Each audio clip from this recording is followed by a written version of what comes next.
கார்கால கவிதை அவளோ. சங்கரேஸ்வரி. அத்தியாயம் 6. ஊராட்சி மன்ற அலுவலகத்தில் அமர்ந்திருந்த வடிவுக்கரசியின் மனமோ தேஜஸ்வினி, பைரவன் இருவரை பற்றியுமே நினைத்தது. எதற்காக இருவரும் ஒன்றாக வந்தார்கள்? ஜாக்கிங் செல்ல சென்றவளுக்கு பைக்கில் வர காரணம் என்ன? அந்த நேரம் பைரவன் எப்படி வெளியே சென்று வந்தான்? இருவரை பற்றி பல கேள்விகள் மனதில் ஒலிக்க தன் கைபேசி எடுத்து பைரவனுக்கு அழைத்து தன் முன் வர கூறினார். அடுத்த 15 நிமிடத்தில் அவரின் முன் வந்து நின்றவன், சொல்லுங்கம்மா, எங்கே போகணுமா? கரத்தினை கட்டிக்கொண்டு மரியாதையாய் கேட்க, இவ்வளவு நேரம் என்ன பண்ண? இனிமே உனக்கு என்ன வேலை? பண்ணைக்கும் தோப்புக்கும் போயிட்டு வந்தேம்மா. வயலில் உரம் விதைச்சிட்டு இருந்தேன் இவ்வளவு நேரம். இப்ப தீர்ந்து போச்சு. சாயங்காலம் போய் வாங்கிட்டு வரணும். தான் செய்யும் வேலையை பற்றி கேட்காதவர் இன்று கேட்கவே அப்படியே ஒப்பித்தான். சரி, உன் மனசுல என்ன நினைச்சுக்கிட்டு இருக்க? கொடி கட்டி பறந்து ராஜாவாக நினைக்கிறியோ? தொலைச்சு போடுவேன், பாத்துக்கோ. அம்மா, நான் என்ன? புரியாது வினவ. நாளைக்கு அவ வர்றதுக்கு முன்னாடி என்னடா சொன்னேன்? யாரும் அவளை கண்டுக்க கூடாது, உதவி பண்ண கூடாது, என்ன சொன்னாலும் கேட்க கூடாதுன்னு சொன்னலாண்டா. ஆனா நீ இன்னைக்கு காலையில வாய் கூசுதுடா. இது தன் தவறு இல்லை என தெரிந்தும் மன்னிச்சிருங்கம்மா பவ்யமாக கேட்டான். நேத்துதான் வந்திருக்க, அதுவும் அவ வயசு பொண்ணு. இப்படி நீ காலங்கத்தல எல்லாரும் பழங்குற தெருவுல அவளை கூட்டிட்டு சுத்தினா என்னடா நினைப்பாங்க? இல்லம்மா, அது காலையில என்று தேஜஸ்வினை தன்னிடம் வழி தவறியதாக கூறி ஏறி அமர்ந்ததை பற்றி கூறினான். பறந்து வளர்ந்த ஊரு, மிஞ்சி போனா 4 தெரு. இதுல மறந்து போச்சா? யார்கிட்ட கதை ஓடுறா? டேய், உனக்கு கூட அறிவில்லையாடா? படிச்ச பொண்ணு, இது கூடவா தெரியாம இருக்கும் அவளுக்கு? ஒரு நிமிஷம். அவ 2-3 பேர்கிட்ட ஏதோ பேசினான்னு சொன்னையே, உண்மையிலே இதுதான் கேட்டாளா? எனக்கு தெரியல, நான் அத பத்தி விசாரிக்கலம்மா. அப்படியே அவ சொன்னதும் நம்பி கூட்டிட்டு வந்துட்டேன் கூற தலை குனிந்து கொண்டு நின்றான். இங்க பாரு, இப்ப சொல்ற, நல்லா கேளு. அவளை பொறுத்த வரைக்கும் அவ பண்ற எல்லாத்தையும் நம்ம கூர்மையா கவனிக்கணும். எப்போ எந்த நிமிஷம் எதை பண்ணுவான்னு சொல்ல முடியாது. சொத்து முழுக்க அவ பேர்ல தான் இருக்கு. சீக்கிரம் அதை கைப்பற்றி எவனாவது ஒரு பொறுக்கிக்கு கட்டி வச்சிடணும். அதுக்கப்புறம் தான் நிம்மதி. அப்படி என்ன கோபம் அந்த பெண்ணின் மீது? சொத்துக்கள் அனைத்தும் அவளிடம் இருக்கிறது என்பதற்காகவா? ஏன் இவர்களுக்கும் கூட தான் எண்ணில் அடங்காத சொத்துக்கள் இருக்கிறது. பின் எதற்காக அவளிடம் போட்டி?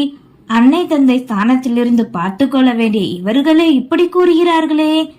யோசனையோடு நின்றிருந்தான். அவ என்ன பண்ணாலும் என்கிட்ட சொல்லணும்னு சொல்லிருக்கேன். ஆனா நீ இத கூட நான் கேட்டதுக்கு அப்புறம் தான் நீ சொல்ற. போய் முதல்ல அவங்க எல்லார்கிட்டையும் என்ன பேசிக்கிட்டாங்கன்னு கேட்டு சாயங்காலக்குள்ள சொல்ற, சரியா? சரிங்கம்மா கூறியவனோ அங்கிருந்து அவர் செய்ய சொன்ன வேலைகளை உடனே பார்க்க சென்றான். இங்கே வீட்டில் சோஃபாவில் அமர்ந்திருந்த தேஜஸ்வினியின் மனமோ பைரவனை பற்றி தான் நினைத்தது. எதற்காக தன்னை காலையில் பின்தொடர்ந்தான்? நிச்சயம் அது யதார்த்தமாக வந்தது போல் இல்லை. ஒருவேளை தான் செய்யும் செயல்களை கூறி இவர்கள் சொல்லியிருப்பார்களோ?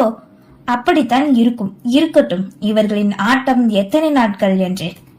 வேலைக்காரி வந்து மாலை சூடான சிற்றுண்டியும் டீயும் தர, எதுக்காக டீ மட்டும் போதும்ல, இல்ல தினமும் இப்படித்தான் சமைப்பீங்களா? கேட்டவாறே வாங்கி கொண்டாள். ஆமா ருத்ரா பாப்பா, தினமும் ஸ்கூல் விட்டு வரும்போது ஏதாவது கேட்பாங்களா, அதான் செய்வேன். அப்படியா? சரிக்கா. எப்ப வருவாங்க 2 பேரும்? எதுல வருவாங்க? சந்தேகமாய் கேட்க, ருத்தன் தம்பி பைக்ல வரும், பாப்பா கார்ல வரும் கூறியதும் வெற்றி புன்னகை ஒன்றை வீசினாள். தான் படிக்கும் போது தன்னை இவர்கள் பள்ளி வாகனத்திலும் சைக்கிளிலும் அனுப்பியது நினைவுக்கு வந்தது. இங்க கார் டிரைவர் கிடையாதா? இல்லம்மா, ஐயா அவரோட பைக்ல போவாங்க. அம்மா வெளியில போனா பைரவ விட்டுட்டு வருவான். அப்படியா? சரிக்கா என்றதும் அவர் சென்றுவிட இப்போது தான் எப்படி அங்கே செல்ல முடியும்? பேருந்தில் சென்று விடலாமா? அப்படி சென்று யாரேனும் தான் சென்றதை பற்றி இங்கே கூறிவிட்டால் என்ன செய்வது? நினைத்தவளுக்கு தைரியத்தை தனக்குள்ளே வரவழைத்துக் கொண்டு ஒரு உறுதியை எடுத்துக்கொண்டாள். இரவு அனைவரும் வீட்டில் இருக்க வடிவுக்கரசியிடம் மாலை நேரம் விசாரித்து கூறியிருந்தான் தேஜஸ்வினி பொதுவான விஷயங்களையும் ஊரின் பழக்கத்தையும் கேட்டாள் என்பதை. அதுதானே அவளுக்கு முக்கியம் தேவை என்பதை அவர்கள் அறியவில்லை. தன் சித்தப்பாவின் வருகைக்காக காத்திருக்க 8 மணி போல் வீட்டுக்கு நுழைந்தார். அறைக்கு சென்று உடை மாற்றிவிட்டு அவளின் முன்னே வந்து இலகுவாக அமர சிறிது நேரம் அமைதியாக இருந்தாள். பகல்ல எப்படி நேரம் போச்சுமா? அவரே பேச்சினை ஆரம்பிக்கவே, கொஞ்சம் போரிங்கா தான் இருந்தது. அம்மா, நான் உங்ககிட்ட ஒண்ணு கேட்கணும் கூறியதும் அங்கே அமர்ந்திருந்த வடிவுக்கரசியின் செவிகளோ துரிதமானது. என்னம்மா கேளு. டிரைவர் யாரையும் நீங்க வேலைக்கு வைக்கலையா? அது எதுக்கு தண்ட சம்பளமா?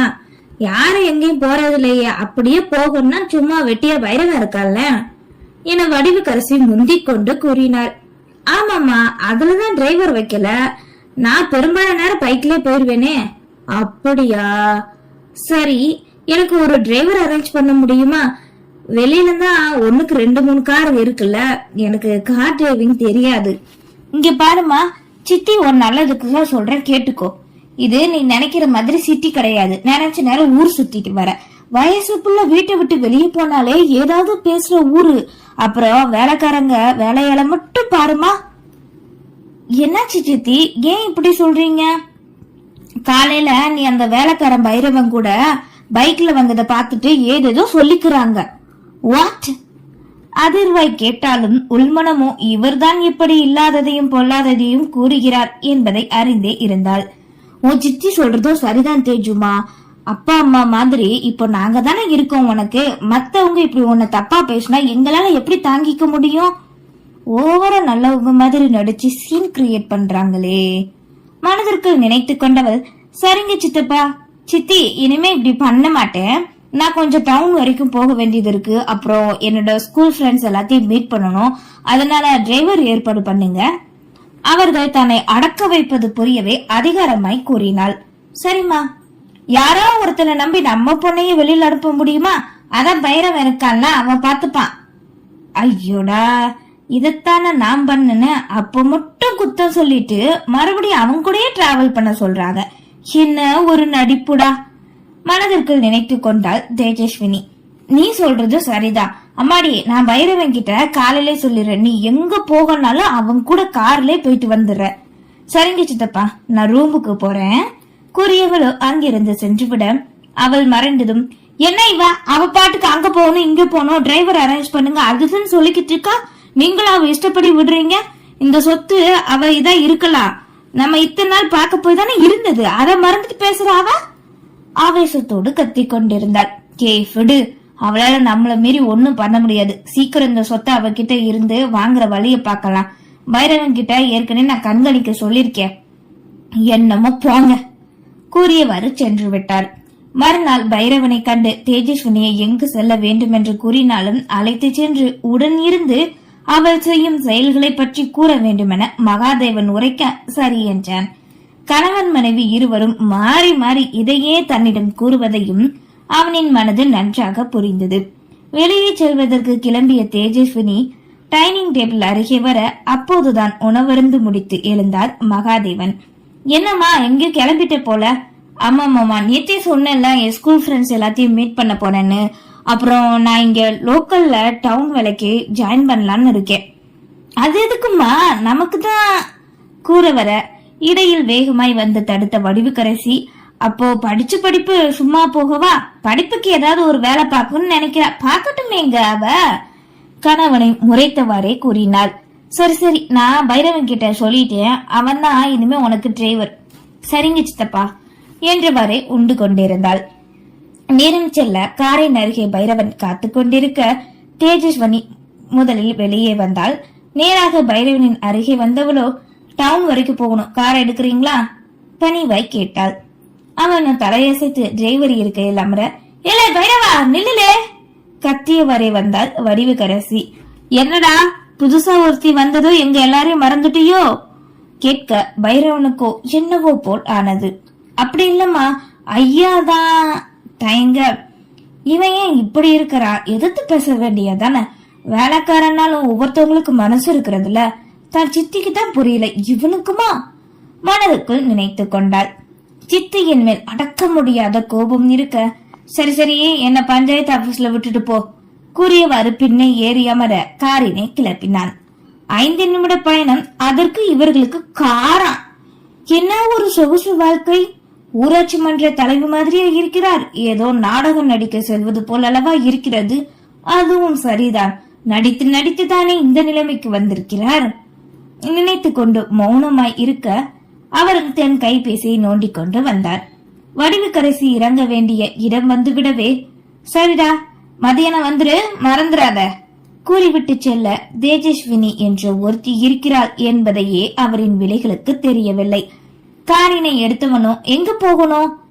அப்போதுதான் முதல் முறை அவளிடம் பேசினான். விருதுநகர் மாவட்டம் தென்னம்பட்டிய கிராமம் என்க. அதனை கேட்டு யோசித்தவனுக்கோ மனதில் ஒன்று உதிர்க்க, அதுவாக இருக்குமோ என்ற நினைப்பில், அங்க யார பார்க்க போகணும்? கேட்க வேண்டிய உரிமை இல்லை என தெரிந்தும் கேட்டான். எதுக்காக போறேன், யார பார்க்க போறேன் எல்லாம் உங்களுக்கு தெரியும், தெரிஞ்சு ஏன் கேக்குறீங்க நீங்க என்கிட்ட? தன் வீட்டார்களின் மேலிருந்த கோபம் அவனிடம் காட்டினாள். மன்னிச்சிருங்க, நீங்க ஏன் இப்படி இருக்கீங்க சசி? சசியா? ஓ, என் பேரு சசி பைரவன்ல. தன் தந்தையின் அழைப்பு சசி. நினைத்தவாறே இருக்க, உங்களைத்தான் கேக்குற, அமைதியாவே வரீங்க சசி. என்ன சொல்லணும், என் வேலையத்தான் நான் சரியா பாக்குற மாதிரி எனக்கு தோணுது. மனசாட்சியை தொட்டு சொல்லுங்க. எனக்கு என்னைய பெத்தவங்க போனாங்களே, அப்பவே என் மனசு போயிருச்சு. ஒரு மிஷின் மாதிரி தான் நான் வாழ்ந்துகிட்டு இருக்கேன் என்று தன் மனதில் இருந்த துக்கத்தை கூட யாரிடமும் வெளிப்படுத்தாதவன் இவளிடம் கொட்டினான். I know your feelings Sasi. ஏன்னா நானும் அந்த வழியை இன்னும் அனுபவிச்சுட்டு தான் இருக்கேன். இருந்தாலும் நீங்க பண்ற எந்த ஒரு விஷயமும் எனக்கு சுத்தமா பிடிக்கல. என்னதாங்க பண்ற சொல்றீங்க நீங்க? என் சித்தப்பா சித்தியை விட்டு விலகி போங்க. உங்களுக்குன்னு ஒரு வாழ்க்கை இருக்கு, அத வாழுங்க. நான் எப்படி போனோ அதே மாதிரி இவங்க கூட இருந்துகிட்டு அடித்தடி, மிரட்டல், கொலை, நான் ஏன் வேலை பாக்குறது, இதெல்லாம் தேவையா உங்களுக்கு?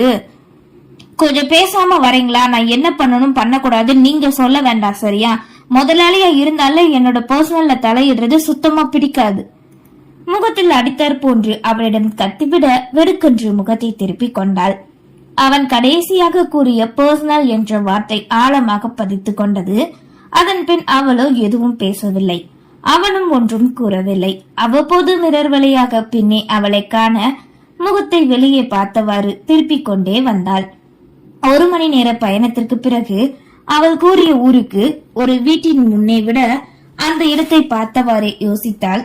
அதனை கண்டவனோ, நீங்க பார்க்க வேண்டிய ஆளுங்களோட வீடு இதுதான் என்க ஒரு நொடி அதர்ந்தவள் பின் மௌனமாக இறங்கிக் கொண்டாள். சின்ன ஓட்டு வீடு, முன்னே முள்தட்டி போட்டு மரசாலை கண்டவள் முற்றத்தில் நின்று கொண்டு அம்மா அம்மா அழைக்க, யாரு இதோ வர என உள்ளிருந்து குரல் கொடுத்து அன்னையின் வயதை ஒட்டிய வயதான பெண்மணி ஒருவர் வெள்ளை புடவையில் வெளியே வந்தார். நின்றிருந்த தேஜஸ்வினியை விட காரிலிருந்து இறங்கிய பைரவனே முதலில் விழிகளில் பட, அட பைரவா வாயா வா அழைத்தவாறே முன்னே நடந்தார். அவனை கேட்டு அவனை திரும்பி ஒரு பார்வை தேஜஸ்வினி காண, தன்னை கண்டு வருபவரை கண்டு அவனும் அவளின் அருகில் வந்து நின்றான். நல்லா இருக்கீங்களா அக்கா? நல்லா இருக்கேன் தம்பி, 4-5 மாசமா வரவே இல்ல, உள்ளக்க வாங்க. இந்த பொண்ணு உன் கூட தான் வந்துச்சாப்பா? அருகில் இருந்தவனை கண்டு கேட்க, ஆமா, ஆனா இப்போ இவங்கதான் உங்ககிட்ட ஏதோ பேசணுமா? ஏன் கிட்டயா? யாருமா நீ? நான் அது தான் யார் என்று கூறினால் இவர்கள் இப்படியே விரட்டி விடுவார்களோ நினைத்து கொண்டு தடுமாறினாள். உள்ளக்க வாங்க 2 பேரும், ஏன் வெளியவே நின்றுகிட்டு இருக்கீங்க? கூறிவிட்டு அழைத்து செல்ல இருவரும் அந்த ஓட்டு வீட்டுக்குள் நுழைந்தனர். நிலப்படி கொஞ்சம் கொட்டையா இருக்கும், பார்த்து குனிஞ்சு போங்க. தேஜஸ்வினி பின்னே வந்த பைரவன் கூற, அவனுக்கு இவர்கள் மட்டுமல்ல இந்த வீடு கூட பழக்கம் என்பதை புரிந்து கொண்டாள். உள்ளே நுழைய அந்த வீட்டில் இருந்த பழைய இருக்கை ஒன்றை எடுத்து போட ஒரே ஒரு அறை மட்டும்தான் வெளிகளில் சுழற்றி பார்க்க மாலையோடு நிறைந்திருந்த ஒருவரின் புகைப்படம் இருந்தது. வலியோடு உதிரம் கொட்ட கரம் குவித்து உயிருக்கு கெஞ்சும் கனவில் வரும் தெளிவில்லாத முகம் இன்று தெளிவாய் தெரிய அதனை கண்டவாறே நின்றாள் தேஜஸ்வினி. நன்றி.